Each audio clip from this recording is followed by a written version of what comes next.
তো আজকের কি দেখব, আজকে শিখব হচ্ছে cPanel, মানে cPanel কিভাবে লগ ইন করে এবং তার আইডি পাসওয়ার্ড আমরা কিভাবে পাবো, এবং cPanel এ বিভিন্ন যে cPanel এর ভিতরে গিয়ে দেখব যে ওয়ার্ডপ্রেস, ইমেল আইডি, তারপরে সাবডোমেন এবং ব্যাকআপ এবং ডাটা ইনস্টলেশন, ডাটা ব্যাকআপ থেকে শুরু করে সব কিছু আজকে আমরা দেখব। এবং টোটালি দেখব যে ওয়ার্ডপ্রেস ইনস্টলেশন, মানে একটা ওয়েবসাইট কীভাবে ইনস্টল করে বা ওয়ার্ডপ্রেস কীভাবে ইনস্টল হয় সেটা টোটালি আজকে আমরা দেখে নেব। ঠিক আছে, তো ফার্স্ট আমরা কি করব, তো আমার একটা হোস্টিং কেনাই আছে, টোটাল আমার একটা ডোমেন রেজিস্ট্রেশন করা আছে, সেটা আমরা আজকে দেখে নেব।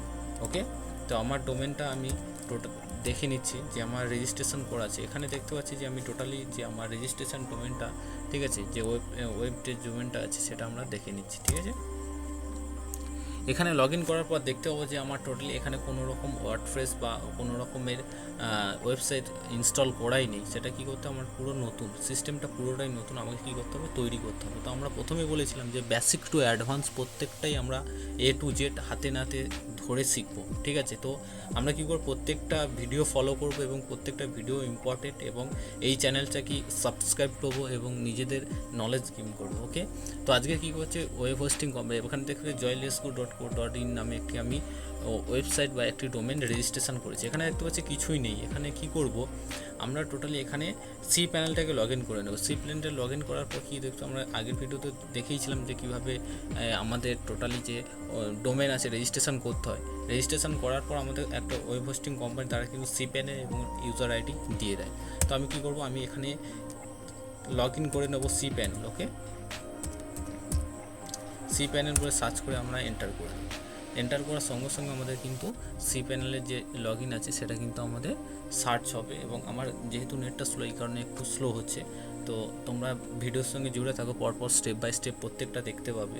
তো লাস্ট পর্যন্ত কী আছে, লাস্ট পর্যন্ত টোটালি দেখে দেবো যে ওয়ার্ডপ্রেস কীভাবে ইনস্টল হয়, টোটালি পুরো স্টেপ বাই স্টেপ দেখে নেবো। একটা ওয়ার্ডপ্রেস সাইট দিয়ে কীভাবে একটা ওয়েবসাইট তৈরি করা যায় সেটা আমরা দেখে নেবো। তো আমাদের কী হচ্ছে, দেখতে পাচ্ছি আমাদের cPanel ওপেন হয়ে গেছে এবং আমার টোটালি আইডিটা সেভই করা আছে। সেক্ষেত্রে আমরা কী করলাম, এখান থেকে লগ ইনে ক্লিক করে দিলাম। আমাদের সবার যদি না থাকে, এখানে ইউজার আইডি দিয়ে এবং পাসওয়ার্ড দিয়ে আমরা এটাকে লগ ইন করব। ওকে, তো এখানে দেখতে পাচ্ছি লগ ইন সাকসেসফুল হয়ে গেছে এবং এখানে কি বলতে টোটালি আমাদের ড্যাশবোর্ডটা ওপেন হবে পরপর। ঠিক আছে, তো ড্যাশবোর্ডটা ওপেন হওয়ার সঙ্গে সঙ্গে আমরা দেখতে পাবো কি টোটালি আমাদের যে আমাদের cPanel আছে, cPanelের মধ্যে যে ডাটা থেকে শুরু করে সব কিছু আমরা পরপর করে স্টেপ বাই স্টেপ সব কিছু আমরা দেখে নেব। ভিডিওর সঙ্গে জুড়ে থাকবো এবং প্রত্যেকটা স্টেপ বাই স্টেপ আমরা শিখে নেব। ওকে, তো আমরা কি বলছিলাম, এখানে একটু খেয়াল করব। ঠিক আছে, এখানে কি বলছি যে cPanel লগ ইন কীভাবে করবো, তো আমরা দেখে নিলাম আইডি পাসওয়ার্ড দিয়ে cPanel লগ ইন করে নিলাম এবং cPanelের ভিতরে যে প্রসেসগুলো আছে সেগুলো আমরা স্টেপ বাই স্টেপ শিখবো। ঠিক আছে, এখানে কী দেখছি, ওয়ার্ডপ্রেস আছে, ইমেল আইডি আছে। ঠিক আছে, email ID professional email ID. Okay, তো একটা প্রফেশনাল ইমেল আইডি কীভাবে তৈরি করতে হয় বা বিজনেস মেল কীভাবে তৈরি করতে হয় সেটাও শিখবো এই ভিডিওর মাধ্যমে, এবং সাবডোমেন কীভাবে ক্রিয়েট করতে হয় সেটাও দেখবে এখান দিয়ে, এবং ডাটা কীভাবে ব্রেকআপ করতে হয় সেটা cPanel দিয়ে দেখবে, এবং এখানে ডাটা ইনস্টল কীভাবে হয় সেটাও দেখে নেবে। এবং এখান থেকে লাস্ট অ্যান্ড ফার্স্ট কী আছে দেখতে পাচ্ছি যে ওয়ার্ডপ্রেস ইনস্টলেশন, টোটালি এটার মধ্য দিয়ে সব কিছু আছে। ঠিক আছে, তো এবার কি করব আমরা দেখে নেব। ফার্স্টে যেটা আছে কি দেখতে পাচ্ছি যে cPanel ওপেন হয়ে গেছে এবং ওয়ার্ডপ্রেসটা আছে। ওয়ার্ডপ্রেস আমরা পুরো ড্যাশবোর্ডটা ওপেন হওয়ার সঙ্গে সঙ্গে আমরা দেখে নেব, স্ক্রল করে নিচের দিকে চলে আসবো, দেখতে পাবো এখানে দেখো এই ওয়ার্ডপ্রেস যে আমাদের cPanelের ভিতরে টোটালি ওয়ার্ডপ্রেসটা আছে। ওকে, তো এখানে এটার মাধ্যম দিয়েই কিন্তু আমরা টোটালি একটা ওয়েবসাইট ক্রিয়েট করবো এবং একটা ওয়েবসাইট বিল্ড করবো। ওকে, তো এর আগে কি করব, আমাদের যে ডাটা ফাইল যেগুলো আছে সেগুলো আমরা একটু পরিচিত হয়ে নেব। ওকে, তো এখান থেকে কী করবো, এখান থেকে দেখতে পাচ্ছি PHP অ্যাডমিন ম্যানেজ, এগুলো আমরা পরপর স্টেপ বাই স্টেপ শিখবো। MySQL ডাটাবেস এগুলো শিখে নেবো কোন স্টেপ বাই স্টেপ। ভিডিওর সঙ্গে জুড়ে থাকবো, পুরো প্রসেস এবং পুরো ফুল প্যাকেজ আমি শিখিয়ে দেবো যে অ্যাকচুয়াল ওয়েব ডেভেলপমেন্ট বা একটা ওয়েবসাইট তৈরি করতে হলে কী কী নলেজ রাখতে হয়। ওকে, তো এখানে দেখতে পাচ্ছি যে এই ফাইল ম্যানেজার থেকে আমরা কি করব, বিভিন্ন যে ডাটা ব্যাকআপ থেকে শুরু করে ডাটা রিইনস্টলেশন কীভাবে করতে হয় সেটা কিন্তু আমরা এখান থেকে শিখবো। তারপরে থাকছে কি, তারপরে দেখবো যে আমাদের স্টেপ বাই স্টেপ এখানে প্রফেশনাল ইমেল যে কীভাবে তৈরি করতে হয় তার পুরো প্যাকেজটা কিন্তু এখান থেকে আমরা শিখবো, যে একটা প্রফেশনাল ইমেল বা একটা কোম্পানির ইমেল কীভাবে তৈরি করতে হয় বা কীভাবে তৈরি হয় সেটা কিন্তু পুরো এই ইমেল আইডি দিয়ে শিখবো। ঠিক আছে, তারপরে দেখতে পাবো কি, তারপরে আমাদের মেন যেটা থাকছে সাবডোমেন। ঠিক আছে, সাবডোমেন কীভাবে ক্রিয়েট করতে হয় সেটা কিন্তু আমরা দেখে নেব। ঠিক আছে, তো সাবডোমেনের জন্য একটা ফুল টিউটোরিয়াল বা ফুল ভিডিও থাকবে, যেখানের মাধ্যমে কিন্তু টোটাল সাবডোমেন কীভাবে তৈরি করতে হয়, কীভাবে ইনস্টল করতে হয়, পুরো ভিডিও, পুরো সাবডোমেনের উপরে টোটাল একটা ভিডিও আমি দেব। ওকে, তো এখানে দেখতে পাচ্ছি পুরোটাই দেখে নিলাম যে এটার মাধ্যম দিয়ে কিন্তু আমরা সাবডোমেন অ্যাড করব বা সাবডোমেন ক্রিয়েট করব। ওকে, তো এটা হচ্ছে পুরো আমাদের ড্যাশবোর্ডের মাধ্যমে দিয়ে দেখতে পাচ্ছি এটা আমরা পুরো ড্যাশবোর্ডের মাধ্যমে দেখতে পাচ্ছি পুরো প্যাকেজ এখান থেকে দেখা যাচ্ছে। ঠিক আছে, তো আমি এখানে দেখতে পাচ্ছি স্প্যারো হোস্ট কোম্পানি থেকে কিন্তু আমি ডোমেনটা কিনেছি, বা এই ডোমেনটা এই জন্য কিনেছি, আমি এটা ট্রায়াল ভার্সনের জন্য কিনেছি। আমি টোটালি বলে দিলাম যারা হচ্ছে অ্যাজ এ বিগনাররা টোটালি এখান থেকে একটা হোস্টিং কিনতে 500 টাকায় পেয়ে যাবে। ঠিক আছে, খুব চিপ রেটে পাবে। তো আমি নিচে ডেসক্রিপশানে লিঙ্ক দিয়ে দেবো, সেখান থেকে তোমরা গিয়ে এখান থেকে হোস্টিংটা কিনতে পারো। ঠিক আছে, তারপরে কী করে এরপরে কী থাকছে, এরপরে আমরা দেখতে পাচ্ছি যে আমাদের ওয়ার্ডপ্রেস কীভাবে ইনস্টল করব। এখানে দেখতে পাচ্ছি cPanel এর ভিতরে WordPress, email ID, subdomain, data backup and data installation, এটা পুরোটা দেখে নিলাম। তো এবার কি দেখবো যে ওয়ার্ডপ্রেস ইনস্টলেশন। ওকে, তো আমরা কী করবো যে ওয়ার্ডপ্রেসে চলে যাব। আমরা কি বলছিলাম যে এখানে দেখতে পাচ্ছি যে ওয়ার্ডপ্রেসের লোগো আছে, সেখানে আমরা ক্লিক দেবো। ওকে, ক্লিক দেওয়ার সঙ্গে সঙ্গে আমাদের কী বলবো ওয়ার্ডপ্রেসের ডাটাবেস ওপেন হয়ে যাবে। সেখান থেকে টোটাল একটা পুরো ওয়েব পেজ ডেভেলপ করবে। ওপেন হয়ে গেছে, ওয়ার্ডপ্রেসটা ওপেন হওয়ার যাওয়ার সঙ্গে সঙ্গে এখানে দেখতে পাচ্ছি কি যে ইনস্টল নাও। ওকে, এটা হচ্ছে পুরো ওয়ার্ডপ্রেসের ডাটাবেস। ঠিক আছে, এখানে তোমরা দেখতে পাচ্ছি বিভিন্ন এই যে ভার্সান, টোটালি এই লেটেস্ট ভার্সান অনুযায়ী ওয়ার্ডপ্রেস ইনস্টল হয়ে যাবে। আমরা এখানে কী করব, এখানে ওয়ার্ডপ্রেসে ক্লিক দেবো। ওকে, ক্লিক দেওয়ার সঙ্গে সঙ্গে আমরা দেখতে পাচ্ছি যে আমার ডোমেন বাই করা আছে। ঠিক আছে, তো এখানে অটোমেটিক এই ডোমেনটা সিলেক্ট করে নেবে।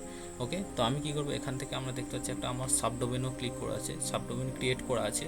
তো সেক্ষেত্রে আমরা সাবডোমেনটা নেব না, সাবডোমেনের পরের ভিডিওতে আমরা দেখিয়ে দেবো যে সাবডোমেন কীভাবে ক্রিয়েট করতে হয়, সাবডোমেন কীভাবে ইনস্টল করতে হয়। আমরা আজকে দেখবো যে আমার মেন ডোমেন যেটা আছে, মেন ডোমেনটা কীভাবে ইনস্টল করতে হয়। এখানে দেখবো হচ্ছে WP আছে, এটাকে কী করবো আমরা কেটে দেবো। ঠিক আছে, এখানে তারপর থাকছে যে ভার্সান অটোমেটিক ওয়ার্ডপ্রেস নিয়ে নেবে, যে লেটেস্ট ভার্সান যেটা আছে সেটা এখান থেকে নিয়ে নেবে। ওকে, আমার সাইটের নাম কি থাকছে, আমার সাইটের নাম দিয়ে দেবো,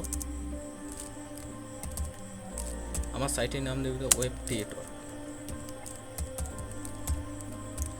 ক্রিয়েটর, আমার সাইটের নাম দিয়ে দিলাম। ওকে, সাইটের নাম দিয়ে দেওয়ার সঙ্গে সঙ্গে আমরা এখানে মাই ওয়ার্ডপ্রেস এটা আমি নর্মালি রেখে দিলাম। ঠিক আছে, তো আমরা এখানে দেখতে পাচ্ছি অ্যাডমিন, ইউজার অ্যান্ড পাসওয়ার্ড। এখানে একটা জিনিস ভালো করে লক্ষ্য করবো, এখানে দেখতে পাচ্ছি যখন cPanel লগ ইন করার সময় কিন্তু আমাদের আইডি পাসওয়ার্ডের জরুরি ছিল বা আইডি পাসওয়ার্ডের মেনশন ছিল। তেমনই তোমরা যখন ওয়ার্ডপ্রেস ইনস্টল করবে, এখানে কিন্তু তোমাদের আইডি অ্যান্ড পাসওয়ার্ড তোমাদের কিন্তু লাগবে। ঠিক আছে, এটা কিন্তু ভালো করে আমরা মনে রাখবো, এটা ভুলে গেলে কিন্তু আমরা আইডি আর পাসওয়ার্ডের না থাকলে আমরা কিন্তু এটা ওপেন করতেই পারবো না। ওকে, তো এক্ষেত্রে কী করবো, আমরা আইডি পাসওয়ার্ডটা মেনশন করে দেবো। তো আমার আইডি পাসওয়ার্ডটা মেনশন করে নিচ্ছি। ওকে, তো পাসওয়ার্ড আমি এখানে দিয়ে দিলাম। পাসওয়ার্ডটা ক্লিক করার সঙ্গে সঙ্গে এখানে আমাদের চাইবে কি ইমেল আইডি। ঠিক আছে, যে ইমেল আইডির মাধ্যমে বিভিন্ন ইনফরমেশান পাসওয়ার্ড থেকে শুরু করে সব কিছু লগ ইন হবে, সেটা আমরা এখানে কি করব, সেই ইমেল আইডিটা এখানে লগ ইন করে নেব। ওকে, তো ইমেল আইডিটা আমরা এখানে ক্লিক করে নেব। তো আমার ইমেল আইডিটা আমি এখানে দিয়ে দিলাম। দিয়ে দেওয়ার সঙ্গে সঙ্গে এখানে দেখতে বাই ডিফল্ট ল্যাঙ্গুয়েজটা মেন অপশান দেখতে হবে, যে অপশানটা থাকছে কি থিমস। এখানে তোমাকে বলবে যে তোমাকে একটা থিম সিলেকশান করে নিতে। ওকে, তো আমরা কী করবো, এখানে ম্যানুয়ালি একটা থিম সিলেকশান করে নেবো। থিম সিলেকশান করে নেওয়ার সঙ্গে সঙ্গে এখানে কী হতো ওয়ার্ডপ্রেস ইনস্টলেশন দেখাচ্ছে, তো আমি এখানে ইনস্টলে ক্লিক করে দেবো। ওকে, 100 পর্যন্ত টাইম নেবে, তো খুব কুইক হয়ে যাওয়ার সঙ্গে সঙ্গে আমরা কী করবো, ওয়ার্ডপ্রেসটা লগ ইন করবো। লগ ইন করে আমরা কী করবো, আমাদের ওয়েবসাইটটা আমরা তৈরি করবো। ওয়ার্ডপ্রেসটা ইনস্টল হয়ে গেছে এবং আমাদের ওয়েবসাইটটা যে থিমটা দিয়ে সিলেকশন করেছিলাম, সেই থিমটা দিয়ে আমাদের ওয়েবসাইটটা ডেভেলপমেন্ট হয়ে গেছে। তো এখানে আমরা নাম দিয়েছিলাম ওয়েব ক্রিয়েটর এবং মাই ওয়ার্ডপ্রেস। ঠিক আছে, তো এখানে টোটালি এটা হচ্ছে বাই ডিফল্ট সিলেকশন হয়ে থাকে। পরে আমরা দেখবো যে আমাদের ওয়ার্ডপ্রেসটা কীভাবে লগ ইন করবো। আমরা দেখেছিলাম যে আমরা cPanel কীভাবে লগ ইন করতে হয়। এখানে কী আমাদের যে ডোমেনটা দিয়ে আমরা বাই করেছিলাম, সেই ডোমেনটা সেম একই, এখানে স্ল্যাশ দিয়ে অ্যাডমিন লিখে সার্চ করতে হবে। ওকে, তো আমাকে অ্যাডমিন লেখার সঙ্গে সঙ্গে দিয়ে এন্টার করার সঙ্গে সঙ্গে আমরা দেখতে লগ ইন পেজ, এখানে কী বলতো আমাদের লগ ইন করতে হবে। ওকে, তো লগ ইন করার জন্য কী বলতো আইডি অ্যান্ড পাসওয়ার্ড আমাদের দরকার। তো আমরা কী বলছি, আমরা মেলে চলে যাব। ইমেলে যাওয়ার সঙ্গে সঙ্গে আমরা যে মেলটা দিয়েছিলাম সেখানে অটোমেটিক আমাদের আইডি পাসওয়ার্ড স্প্যারো হোস্টের মাধ্যম দিয়ে কিন্তু আমাদের কাছে পৌঁছে গেছে, সেটা আমরা চেক করে নেব। আমাদের মেল চলে এসছে, যে মেলটা দিয়ে আমরা কী করব, যে আমাদের আইডি পাসওয়ার্ড যেটা আছে ওয়ার্ডপ্রেসের আইডি পাসওয়ার্ড, সেটা আমরা এখান থেকে দেখে নেব। ওকে, তো আমাদের মেল আইডি থেকে আমি এটাকে কপি করে নিলাম, কপি করে নিয়ে এখানে আমি পেস্ট করে দিলাম। ওকে, দিয়ে আমার পাসওয়ার্ডটাকে আমি এন্টার করলাম। এন্টার করার সঙ্গে সঙ্গে আমরা এখানে কী করব, লগ ইনে ক্লিক